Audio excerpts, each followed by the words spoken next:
Good evening class. मैं अजय सिंह।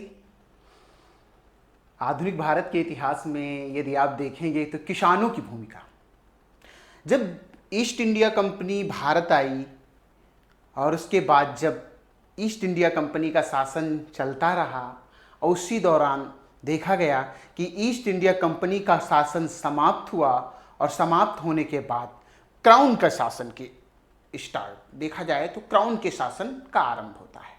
जब crown अर्थात महारानी के शासन का जब आरंभ हुआ उस समय किसानों की महती भूमिका क्या थी, किसानों को क्या समस्याएं आईं, उस समय किसानों को ऐसी क्यों कैसी समस्याएं जिससे उनको आंदोलन करने पड़े अर्थात विद्रोह करना पड़ा।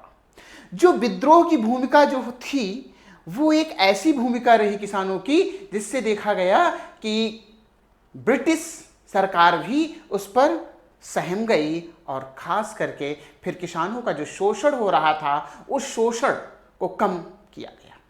तो किसान इसीलिए तो कहते हैं कि किसान, भारत कृषि प्रधान देश है, भारत गांवों में बसता है और मुख्य भूमिका किसानों की है। तो उस समय हम देखते हैं कि आपके एग्जाम के अकॉर्डिंग सवाल जो पूछे जाते हैं किसानों के संदर्भ में। तो आज हम लोगों का जो टॉपिक रहेगा आधुनिक भारत के इतिहास में वो किसान विद्रोह। क्या रहेगा? किसान विद्रोह।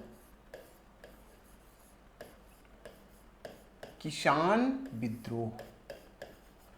क्यों किसानों ने विद्रोह किया?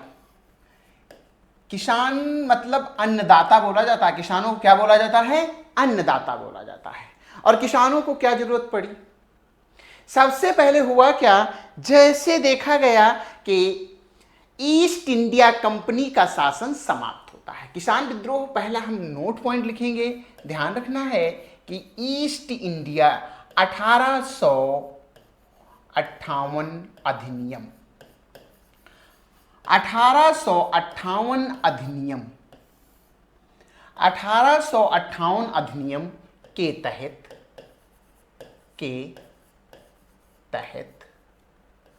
ईस्ट इंडिया कंपनी, किसका? 1858 अधिनियम के तहत east India company, east India company 1858 अधिनियम के तहत ईस्ट इंडिया कंपनी का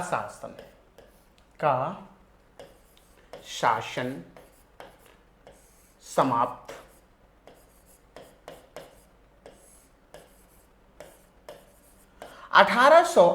अधिनियम के तहत ईस्ट इंडिया कंपनी का शासन समाप्त हुआ और महारानी अर्थात क्राउन के शासन का आरंभ होता है। समाप्त हुआ तथा महारानी अर्थात, ध्यान रखना इसको, महारानी अर्थात क्राउन के शासन का आरंभ।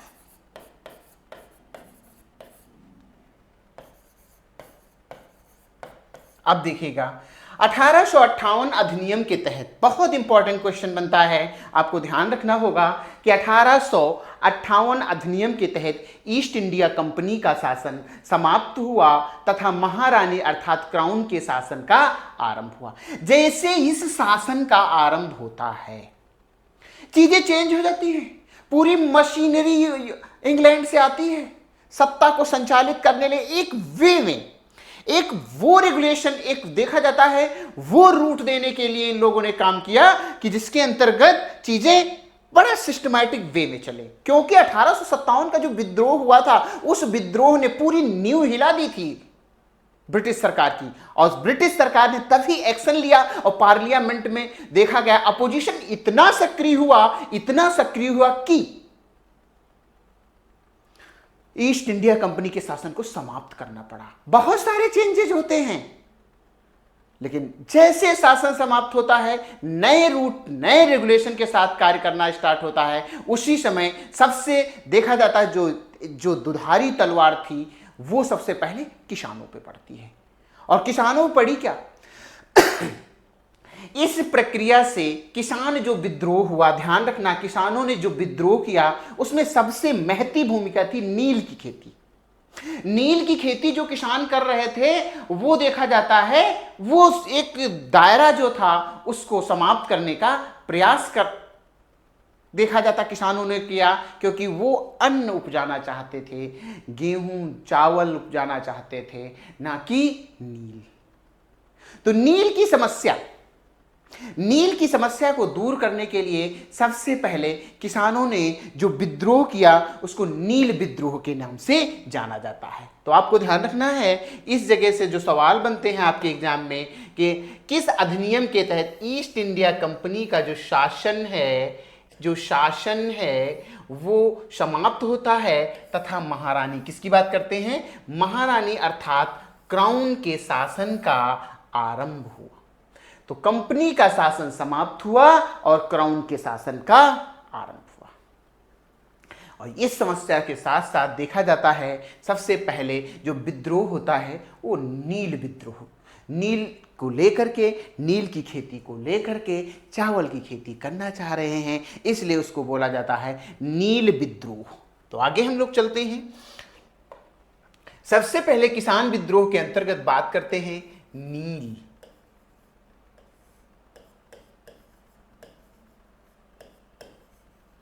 नील जो विद्रोह है, सीधे सवाल पूछा जाता है कि कौन सी खेती करना चाहते थे, तो चावल की खेती करना चाहते, कौन सी खेती नहीं करना चाहते थे, तो नील की खेती नहीं करना चाहे। इन्हें कहा जाता था निलहे। नील की समस्या निलहों की एक समस्या थी, क्योंकि नील नहीं उगाना चाहते थे, नील की फसल नहीं पैदा करना चाहते थे। तो नील विद्रोह जो होता है, सवाल बनता है कब हुआ, तो 1800, ध्यान रखना है 59। नील विद्रोह की जब बात करते हैं 1859 और 60। सीधे सवाल पूछा जाता है नील विद्रोह कब होता है, तो आप बताएंगे नील विद्रोह 1859-60 में हुआ। प्रश्न बनता है नील विद्रोह हुआ कहां, तो ध्यान रहा नील जो विद्रोह है ये कहां हुआ, बंगाल रीजन में। किस रीजन में भैया हुआ था, बंगाल रीजन में हुआ था। नील विद्रोह पूछा जाए कहां हुआ, तो आप बताएंगे बंगाल में। प्रश्न बनता है नील विद्रोह 1859-60 में हुआ, बंगाल में हुआ। नील विद्रोह के तहत का मूल कारण जो था, मूल कारण ध्यान रखना है, किसान चावल की खेती करना चाहते, किसान जो हैं चावल की खेती करना चाहते थे,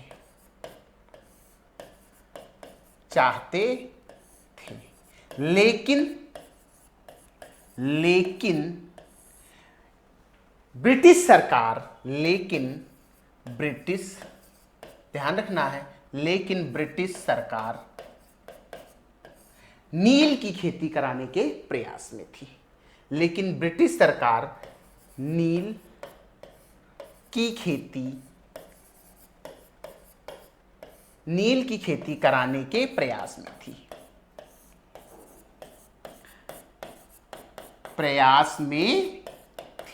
अब यहां से चीजें बनती हैं। तो मूल कारण था, किसकी खेती करना चाहते थे, चावल की खेती करना चाहते थे। ध्यान रखना है सीधे सवाल बनता है यहां पर कि जो देखा गया है नील विद्रोह कब हुआ, 1859-60। पहला सवाल यहीं पे बन जाता है, कहां हुआ, लोकेशन पूछी जाती तो आप बताएंगे बंगाल में होती। कौन सी खेती, किसान चावल की खेती करना चाहते थे, लेकिन ब्रिटिश सरकार नील की खेती कराने के प्रयास में थी। ये समस्याएं थी जिसके तहत देखा जाता है कि लोग चावल की खेती करना चाह रहे हैं, नील की खेती नहीं करना चाह रहे हैं। विद्रोह देखा जाता है, ये समस्या थी। तो नील विद्रोह का नेतृत्व, ध्यान रखना है, नील विद्रोह का नेतृत्व, ये सवाल पूछा जाता है कि नेतृत्व किसने किया। तो आप नाम आता है कि दिगंबर विश्वास और विष्णु विश्वास। नेतृत्व पूछा जाएगा तो आप बताएंगे दिगंबर विश्वास कौन है? दिगंबर।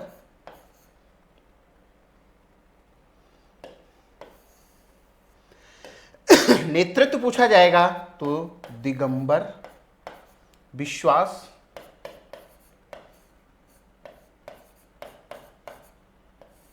और विष्णु विश्वास। दिगंबर विश्वास और विष्णु विश्वास। अब आपको ध्यान रखना है, तो सवाल पूछा है नील विद्रोह का नेतृत्व किसने किया था, तो आप बताएंगे दिगंबर विश्वास और विष्णु विश्वास। तो आपको यह ध्यान रखना है कि नील विद्रोह कब हुआ? 1859-60 में हुआ।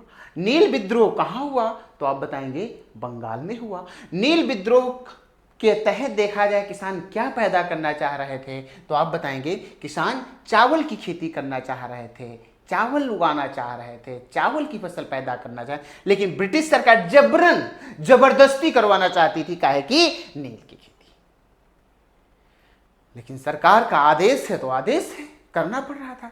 इस वजह से नील विद्रोह हुआ और नील विद्रोह का नेतृत्व पूछा जाएगा तो आपको बताना होगा किसने किया, तो नाम आता है दिगंबर विश्वास और विष्णु विश्वास। ये नाम आता है। दोनों नाम ध्यान रखने, कभी कभी एक ही नाम रखते हैं, तो दिगंबर विश्वास और विष्णु विश्वास। नील विद्रोह का उल्लेख नील दर्पण नामक पुस्तक में है। ध्यान रखना है, नील विद्रोह का सवाल आपसे पूछा जाए कि नील विद्रोह का उल्लेख जो है, तो आप बताएंगे कि नील विद्रोह का उल्लेख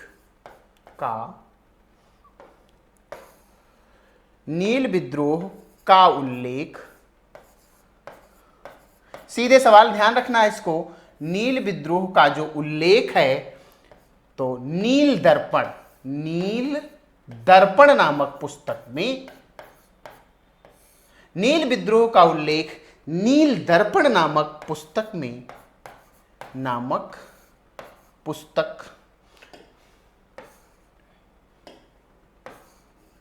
नील विद्रोह का उल्लेख नील दर्पण नामक पुस्तक में है। सीधे सवाल पूछा जाता है नील विद्रोह का उल्लेख किस पुस्तक है? नीलदान, नील दर्पण, नील कमल, नील निर्माण। तो सीधे ऑप्शन में आता है, तो आपको ध्यान रखना है कि नील विद्रोह का उल्लेख नील दर्पण नामक पुस्तक में है। किसमें है? तो क्या बताएंगे आप? बताएंगे नील दर्पण। नील विद्रोह का उल्लेख नील दर्पण नामक पुस्तक में है।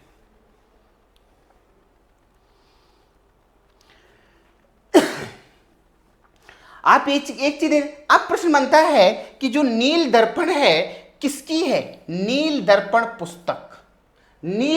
पुस्तक के लेखक कौन है? तो आपको बनाए दीनबंधु मित्रा। नील दर्पण पुस्तक की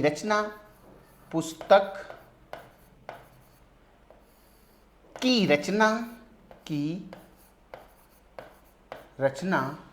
सीधे सवाल पूछा जाता है कि नील दर्पण नामक पुस्तक की रचना किसने की थी? तो दीनबंधु मित्रा। किसके द्वारा की गई थी? दीनबंधु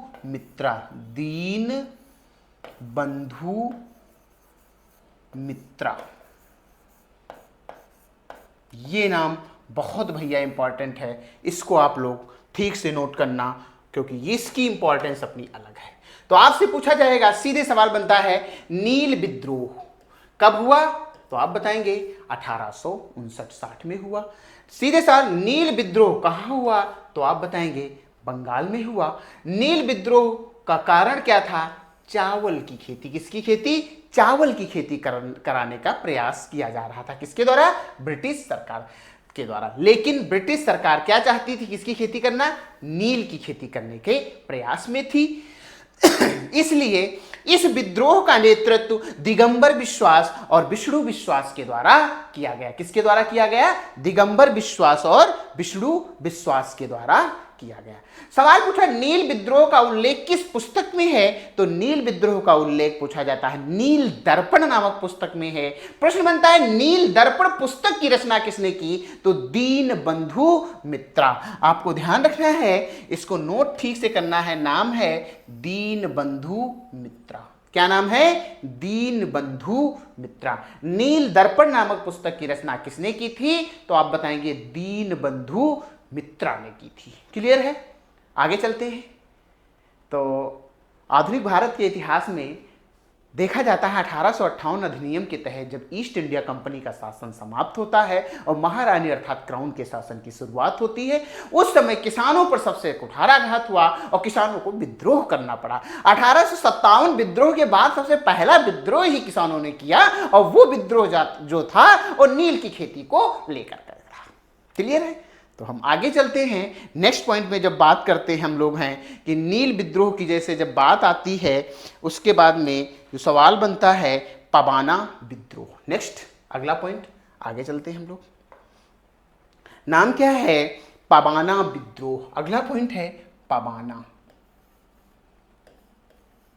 पबाना विद्रोह। क्या नाम है? पबाना विद्रोह। अब प्रश्न बनता है पबाना विद्रोह कहां हुआ, किसके द्वारा किया गया, कब किया गया, मूल कारण क्या था? तो पबाना विद्रोह 1873 से 76 था। पबाना विद्रोह 1873 से 76 कब हुआ? ये 1873 से 76। सीधे एग्जाम में आएगा कि पबाना विद्रोह कब हुआ।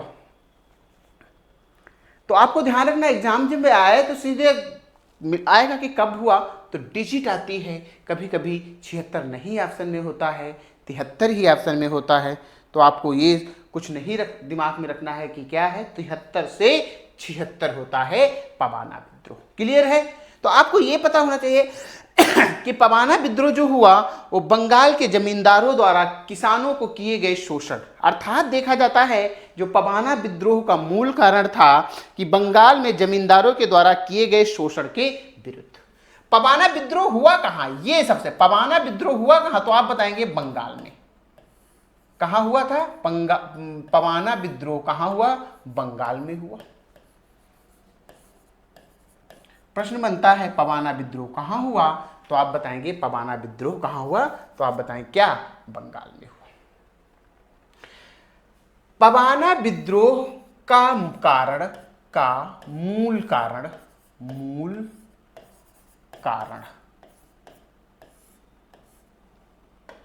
ध्यान रखना है। पबाना विद्रोह का जो मूल कारण बताया जाता है हुआ कहां? तो आप बताएंगे बंगाल में। कब हुआ? तो आप बताएंगे 1873-76।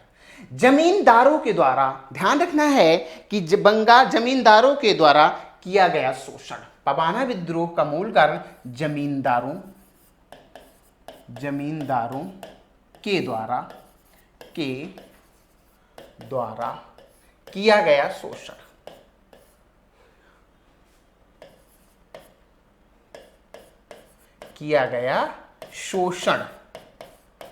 के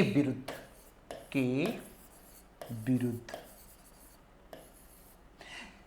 पबाना विद्रोह 1873-76 में हुआ। 1873 से 76 कहां हुआ? बंगाल में हुआ। पबाना विद्रोह का मूल कारण क्या था? जमींदारों के द्वारा किया गया शोषण के विरुद्ध। ध्यान रखना है, जमींदार शोषण कर रहे थे किसानों को। किसानों का जो शोषण हो रहा था, किसानों को परेशान कर रहे थे जमींदार थे, इसलिए पबाना देखा जाता है विद्रोह होता है। और नारा था, पबाना विद्रोह का जो नारा था कि हम महारानी की रैयत हैं और हम महारानी की रैयत रहना चाहते हैं। सीधे कहा कि नारा किसान, हम महारानी और सिर्फ महारानी की रैयत रहना चाहते हैं। तो ध्यान रखना है कि सीधे सवाल, पबाना विद्रोह का नेतृत्व पूछा जाए कि पबाना विद्रोह का जो नेतृत्व हुआ, तो प्रश्न बनता है कि पबाना विद्रोह का नेतृत्व किसने किया? तो ईशान चंद्र राय और केशव चंद्र राय। तो ध्यान रखना है, ईशान चंद्र राय और ईशान चंद्र राय हैं। ध्यान रखना है, ईशान चंद्र राय और केशव चंद्र राय।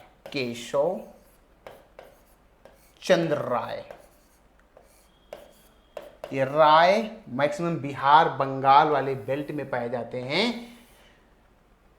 तो पबाना विद्रोह 1873-76 में होता है। पबाना विद्रोह कहाँ हुआ? बंगाल में हुआ है। पबाना विद्रोह का मूल कारण जमींदारों के द्वारा किया गया शोषण के विरुद्ध। पबाना विद्रोह का नेतृत्व ईशान चंद्र राय और केशव चंद्र राय ने किया।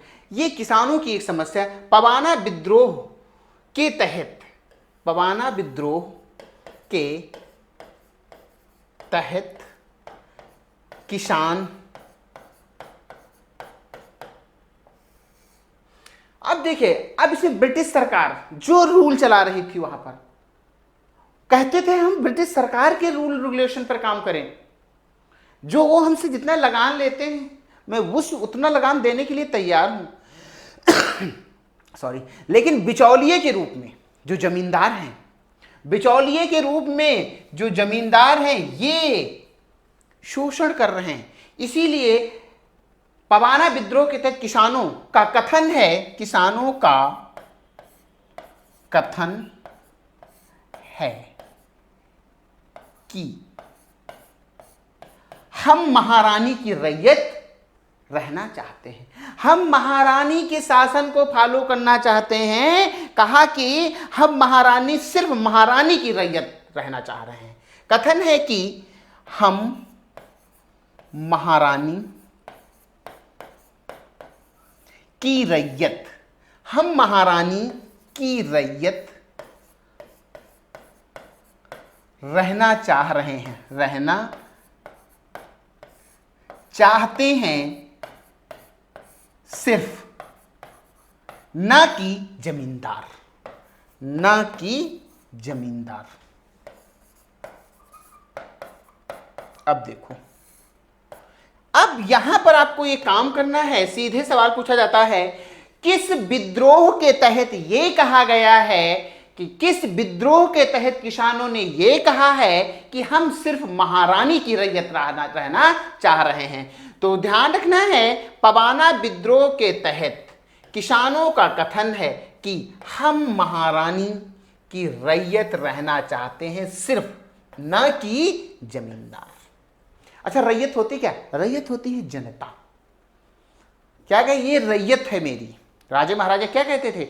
ये रैयत है, मतलब प्रजा जिसको बोलते थे। उस दौर में जमींदारी, राजा रजवाड़ों के समय रैयत को प्रजा बोला जाता था। जब ब्रिटिश सरकार आई तो प्रजा शब्द का थोड़ा शुद्धिकरण किया गया, मतलब कहने प्रजा शब्द को थोड़ा और शुद्ध शब्द के रूप में रैयत बोला जाने लगा। रैयत एक देखा जाता है रजवाड़ों की देन थी, और रजवाड़ों ने कहा है रैयत है, आम जनमानस को रैयत पर। तो सवाल पूछा जाता है, किस विद्रोह के तहत, या किस किसान विद्रोह के तहत, या किस किसान आंदोलन के तहत किसानों का कथन है कि हम महारानी की रैयत रहना चाह रहे हैं? तो क्या बताएंगे? पबाना। पबाना विद्रोह के तहत कहा गया था कि हम सिर्फ किसानों की रैयत रहना चाह रहे थे। तो आपको ध्यान रखना है, सीधे सीधे सवाल बनेंगे कि पबाना विद्रोह कब हुआ? तो आप बताएंगे 1873-76। कहाँ हुआ? तो आप बताएंगे बंगाल में हुआ। मूल कारण क्या था? जमींदारों के द्वारा शोषण किया जा रहा था। किसानों का नेतृत्व किसने किया था? तो आप बताएंगे ईशान चंद्र राय और केशव चंद्र राय ने किया था। किसानों के कथन क्या है? हम महारानी की रैयत रहना चाहते हैं, ना कि जमींदार की। क्लियर है? हम महारानी की रैयत रहना चाहते हैं, ना कि जमींदार की। ये इसके तहत आपको ध्यान रखना है। क्लियर है? आगे चलते हैं। पबाना विद्रोह के बाद आंदोलन की इतनी सक्रियता होती चली गई कि देखा गया है कि जो आंदोलन करने पड़े उसमें आता है कि किसानों ने, उस दौर में गांधीयन युग चल रहा था, उसी दौर में चंपारण सत्याग्रह, क्या नाम था? चंपारण सत्याग्रह। चंपारण सत्याग्रह। सीधे सवाल पूछा जाता है, चंपारण सत्याग्रह कब हुआ? तो चंपारण सत्याग्रह 1917। कब हुआ? चंपारण सत्याग्रह का नेतृत्व नेतृत्व पूछा जाएगा। हम इसको पढ़ा चुके हैं, लेकिन जब विद्रोह में चीजें आई हैं, जब किसानों, तो उसको हमको इस पर शो करना पड़ता है और आपका भी रिवीजन हो जाएगा। तो चंपारण सत्याग्रह पूछा जाए, हुआ कब? 1917 में हुआ। चंपारण सत्याग्रह का नेतृत्व पूछा जाएगा तो किसने किया? गांधी ने किया। किसने किया था? गांधी ने। ध्यान रखना है।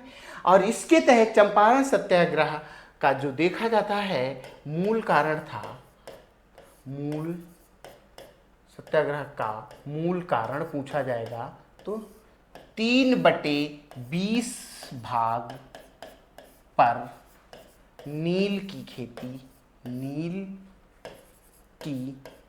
खेती करना अनिवार्य था। नील की खेती करना अनिवार्य था।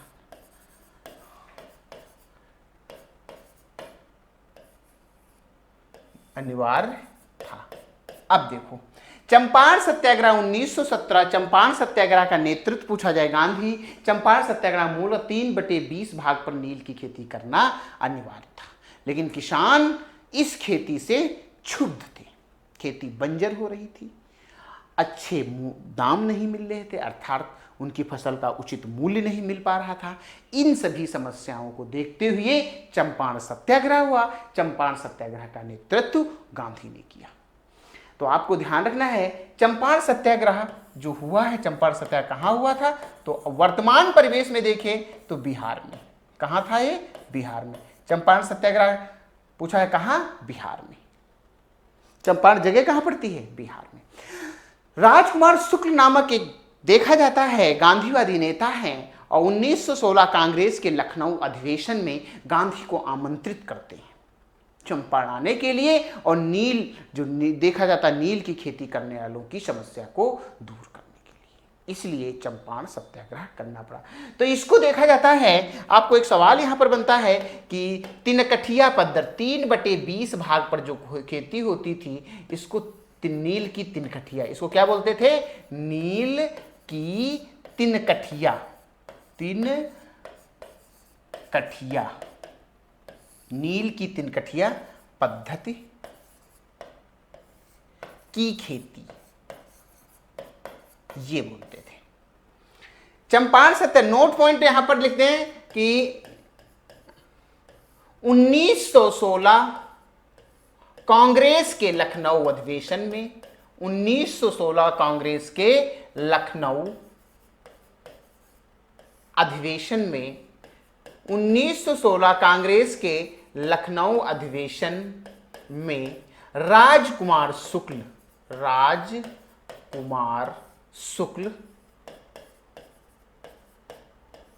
1916 कांग्रेस के लखनऊ अधिवेशन में राजकुमार शुक्ल गांधी को चंपारण आने का न्योता देते हैं। चंपारण आने का न्योता देते हैं नील के किसानों की समस्या को दूर करने के लिए। देते हैं कि नील की खेती करने वाले किसानों की समस्या को दूर करने के लिए,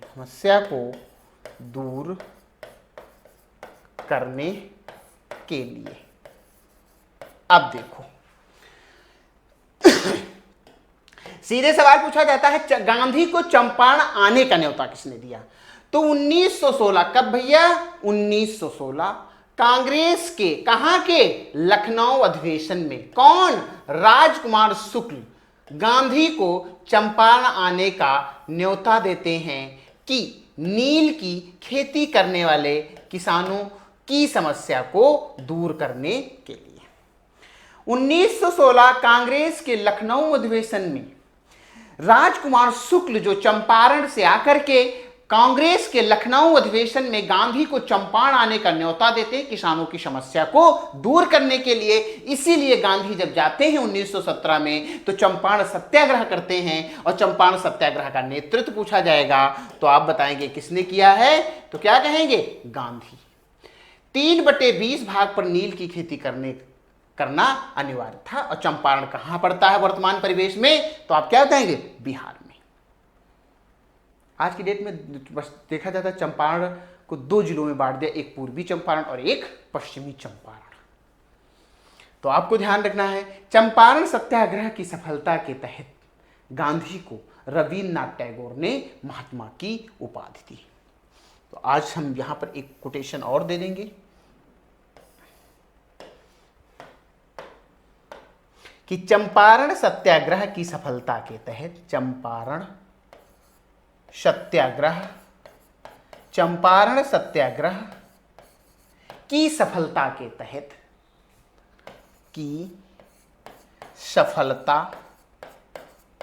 चंपारण सत्याग्रह की सफलता के तहत चंपारण सत्याग्रह की सफलता के तहत रविन्द्रनाथ टैगोर ने गांधी को महात्मा की उपाधि दी। रविन्द्रनाथ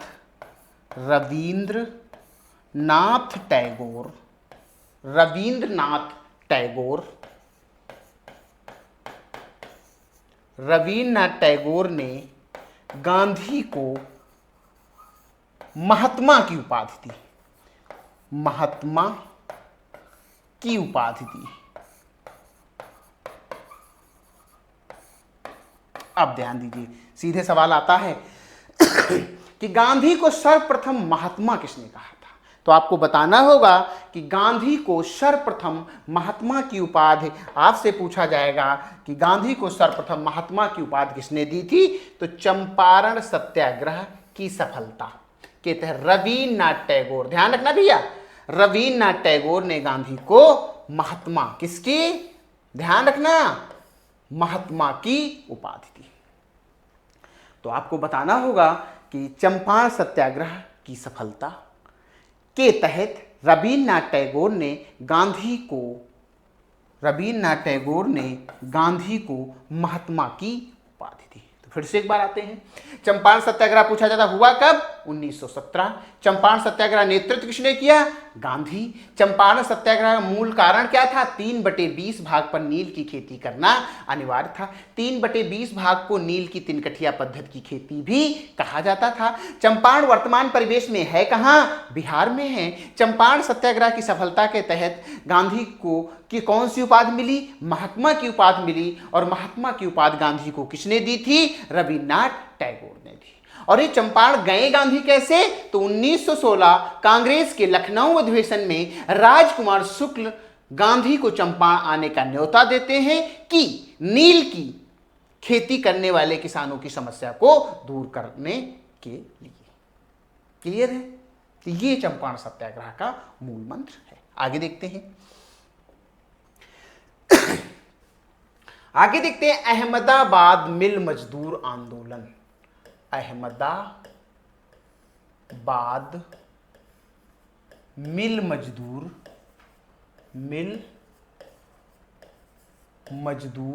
आंदोलन।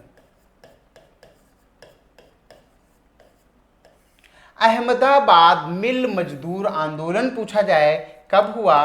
तो 1918। अहमदाबाद में देखा जाता है कि मिल मजदूरों ने आंदोलन किया। और मिल मजदूर जो आंदोलन देखा जाता है मूलतः किसानों को दे रहा, मूलतः उसमें मजदूर जो किसान भी थे, पार्ट टाइम अपनी किसानी भी कर लेते थे और मजदूरी भी कर लेते थे। तो अहमदाबाद मिल मजदूर आंदोलन 1918। अहमदाबाद मिल मजदूर आंदोलन का नेतृत्व पूछा जाएगा तो आप नेतृत्व बताएंगे गांधी। किसने किया? गांधी। मिल मजदूर आंदोलन का कारण पूछा जाएगा तो ध्यान रखना है, प्लेग नामक बीमारी की वजह से मजदूरों की समस्या थी। कारण पूछा जाएगा तो प्लेग नामक बीमारी की वजह से मजदूरों की प्लेग बोनस की मांग थी। बोनस की मांग। क्लियर है? ये अहमदाबाद मिल मजदूर आंदोलन हम इसलिए इस टॉपिक में इसको ला के रख दिए हैं, या हम डिस्कशन इस पर कर रहे हैं, या इसके बारे में आपको बता रहे हैं कि यहाँ से चीज़ें थोड़ा सा जोड़ के हम चलते हैं। तो आपको ये ध्यान रखना है कि सीधे सवाल पूछा जाता है कि अहमदाबाद मिल मजदूर आंदोलन हुआ कब? 1918। नेतृत्व किसने किया? गांधी ने किया। मूल कारण क्या था? प्लेग, एक बैक्टीरियल बीमारी की वजह से बोनस की मांग कर रहे थे, जिसकी सफलता के लिए गांधी ने बड़ा प्रयास किया। इसी के बाद तुरंत देखा जाता है, इसी के बाद तुरंत है खेड़ा किसान सत्य आंदोलन।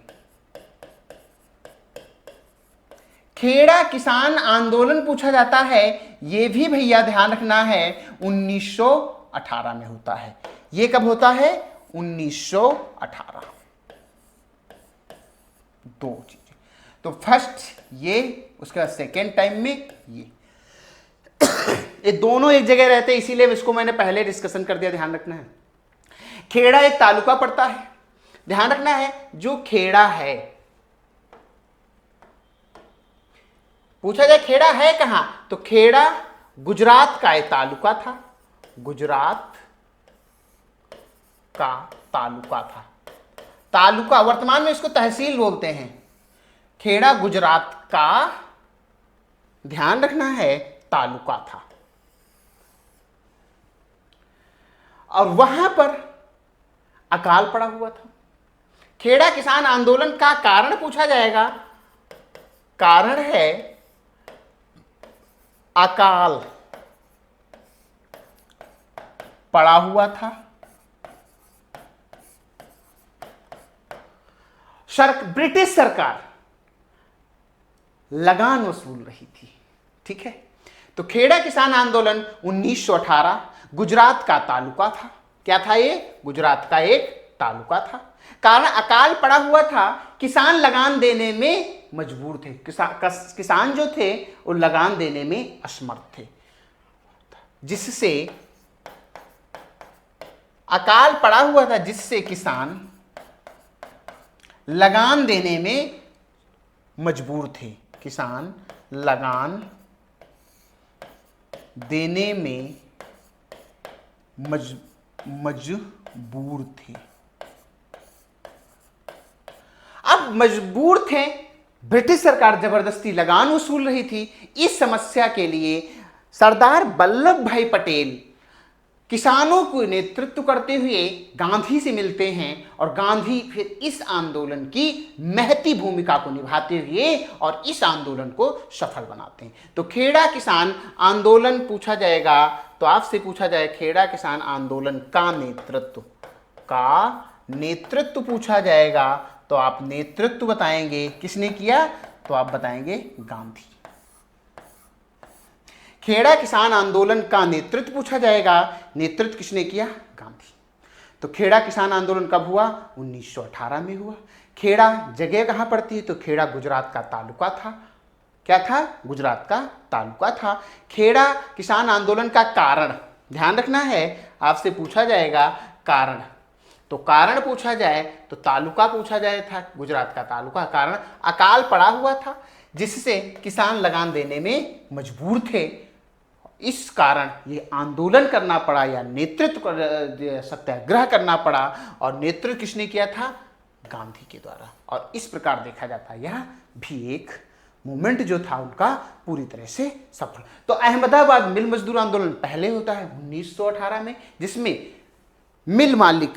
मिल मालिकों की एक बड़ी समस्या थी, जिसकी वजह से देखा जाता है कि प्लेग जो बैक्टीरियल बीमारी फैली हुई थी, वो मिल मालिकों की एक समस्या ये थी कि बीमारी फैली हुई थी और मजदूर काम नहीं किए थे, तो बोनस देना नहीं चाहते। अर्थात जो किसानों की समस्या थी, मजदूरों की समस्या थी, बेघर हो गए थे, बहुत ज़्यादा जनधन की हानि हुई थी, प्लेग नामक बीमारी की वजह से थे।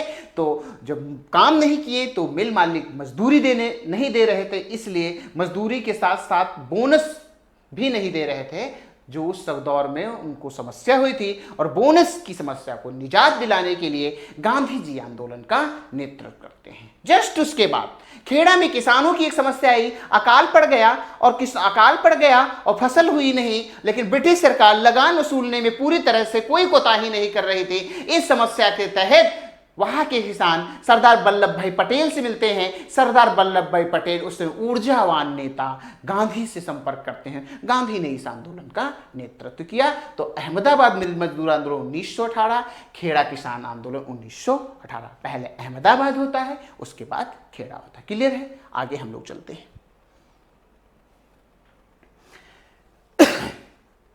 आगे जो हम लोग बात करते हैं खेड़ा किसान आंदोलन, अवध किसान आंदोलन। क्या नाम आता है आगे? अवध किसान आंदोलन।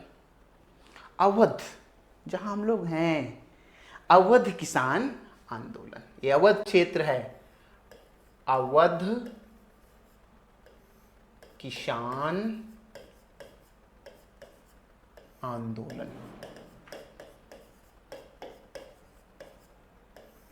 अवध किसान आंदोलन नाम आता है। अवध में किसानों के द्वारा किया गया क्या आंदोलन था? अवध किसान आंदोलन पूछा जाता है तो 1920 कब हुआ भैया? 1900। डेट्स बहुत इंपॉर्टेंट, 1920 अवध किसान आंदोलन पूछा जाएगा कब हुआ, तो आप बताएंगे 1920 में हुआ।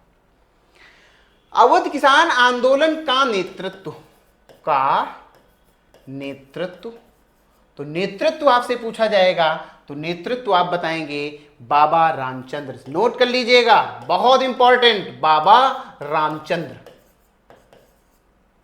कौन नेतृत्व या किसने नेतृत्व किया था? अवध किसान आंदोलन 1920 का नेतृत्व किया था बाबा रामचंद्र। किसने किया था? बाबा रामचंद्र। और था क्या, कारण क्या था? तो कारण पूछा जाएगा, आंदोलन का कारण पूछा जाए तो आप बताएंगे कि लगान की अवैध वसूली। लगान की अवैध वसूली की अवैध वसूली थी। प्रतापगढ़, रायबरेली, लखनऊ, सीतापुर, इस क्षेत्र में देखा जाता है। अवध वाले जो अवध रीजन बोला जाता है, फैजाबाद, बाराबंकी, इस क्षेत्र में, प्रतापगढ़, सुल्तानपुर, इस क्षेत्र में ये आंदोलन हुआ था। अवध के किसानों के द्वारा किया गया है एक आंदोलन था। तो आपसे सवाल पूछा जाएगा सॉरी, कि अवध किसान आंदोलन पूछा जाए कब हुआ, तो 1920। Question number 1।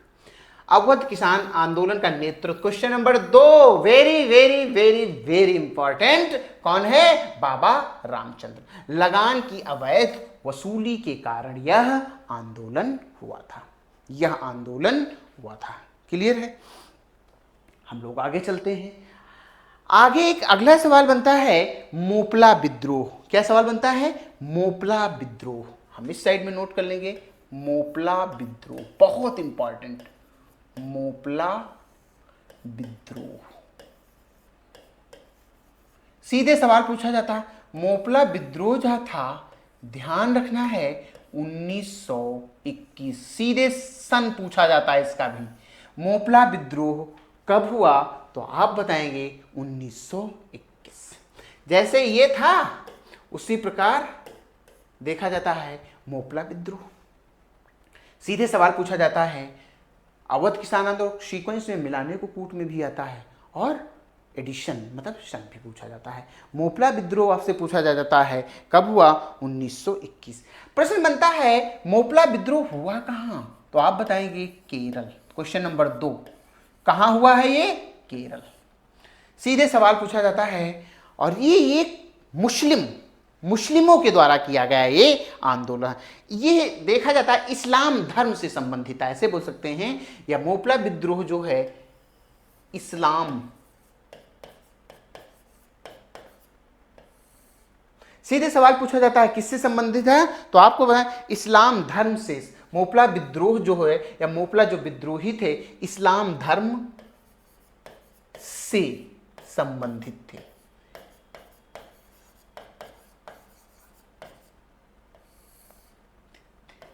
सीधे सवाल पूछा जाए, क्रिश्चियन, ईसाई, हिंदू, बौद्ध।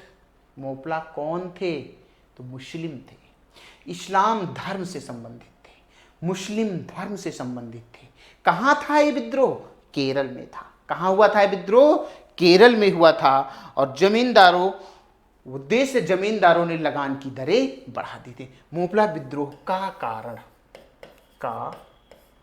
कारण पूछा जाएगा तो जमींदारों के द्वारा लगान की दरें बढ़ाई गई। कारण पूछा जाएगा तो जमींदारों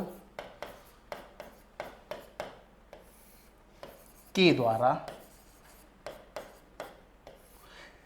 मोपला विद्रोह का कारण जमींदारों के द्वारा लगान की दरें बढ़ाई गई। लगान की दरें बढ़ाई गई।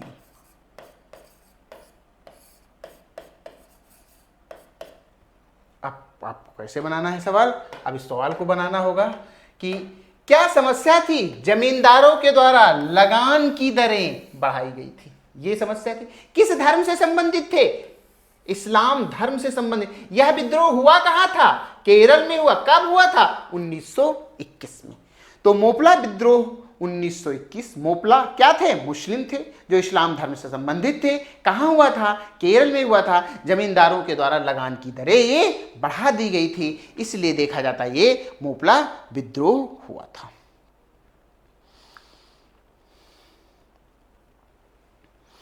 एका आंदोलन, एक आगे आप देखते हैं तो अवध किसान आंदोलन, मोपला विद्रोह, उसके बाद एका आंदोलन। तो अवध किसान आंदोलन 1920, मोपला विद्रोह 1921। आगे देखते हैं एका आंदोलन।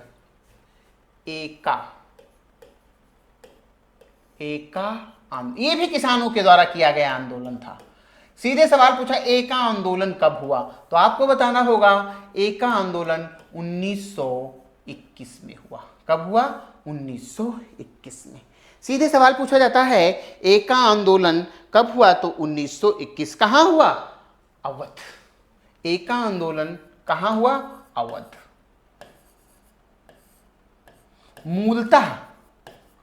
मूलतः पूछा जाएगा तो सीतापुर, बहराइच। सीतापुर और बहराइच। तो एका आंदोलन 1921 अवध, मूलतः सीतापुर और बहराइच में हुआ था एका आंदोलन। एक किसान एकत्रित होकर यह आंदोलन कर रहे थे। जो देखा गया है कि ये जो आंदोलन है उनकी समस्याओं को निराकार करने के, उनकी समस्याओं को दूर करने के लिए आपस में लोग एकत्रित होते थे।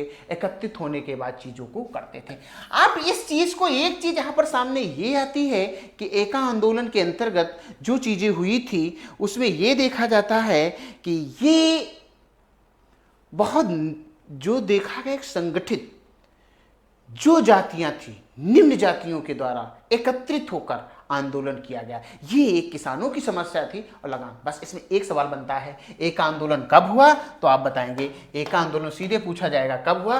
1921 में हुआ। कहां हुआ?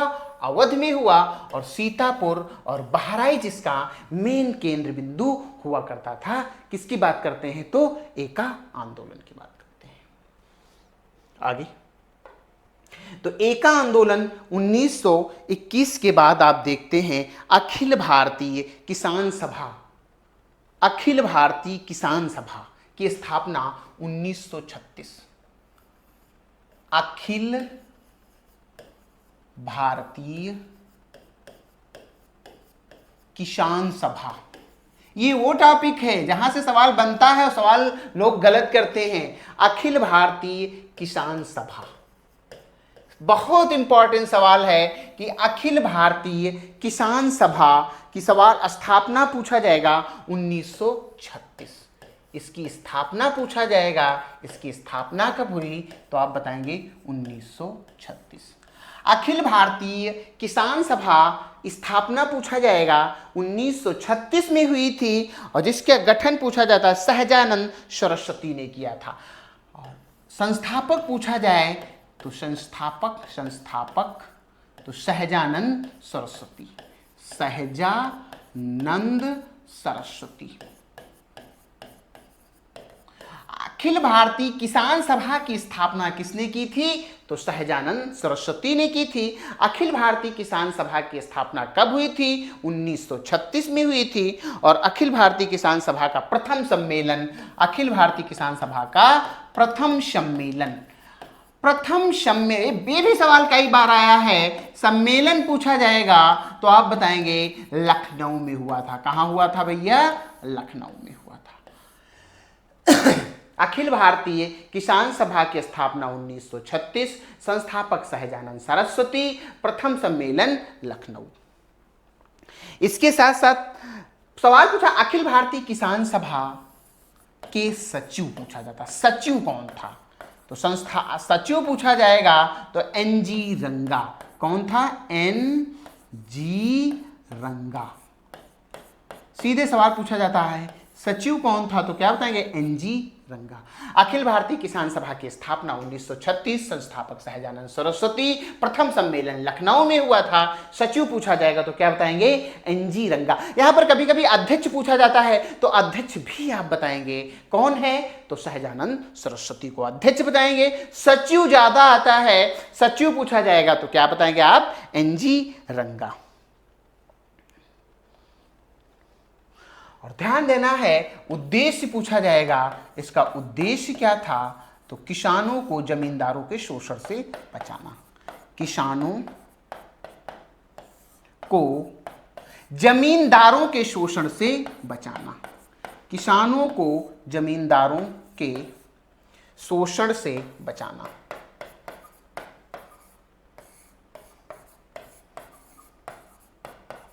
अब देखो सवाल पूछा जाता है कि अखिल भारतीय किसान सभा की स्थापना 1936, संस्थापक सहजानंद सरस्वती या अध्यक्ष पूछा जाए सहजानंद सरस्वती, प्रथम सम्मेलन लखनऊ में हुआ था। कहां हुआ था?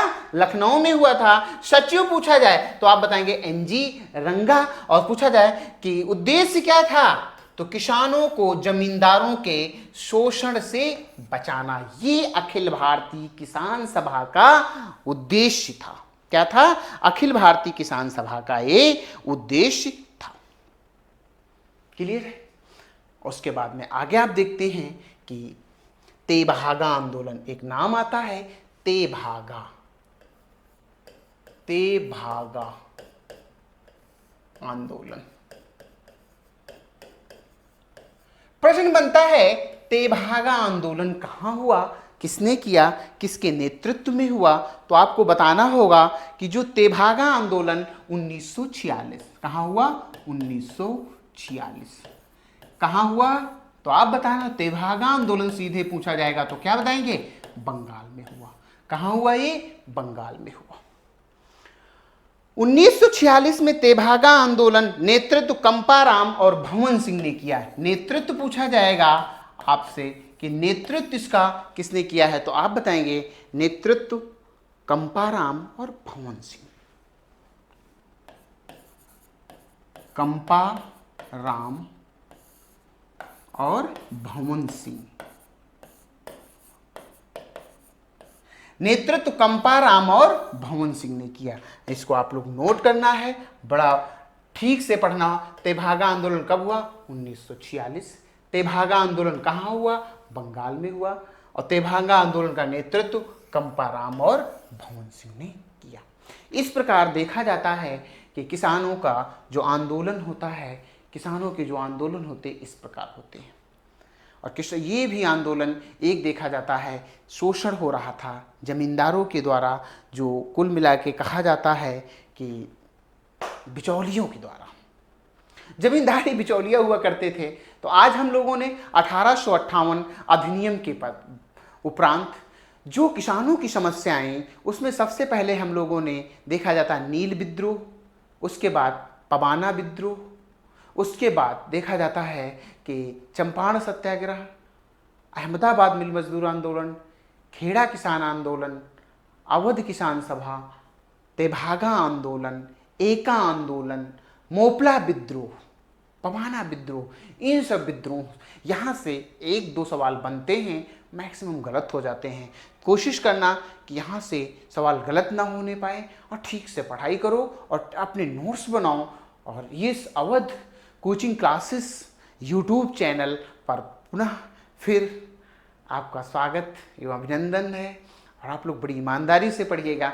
हमारा चैनल बहुत मेहनत से कार्य करता है।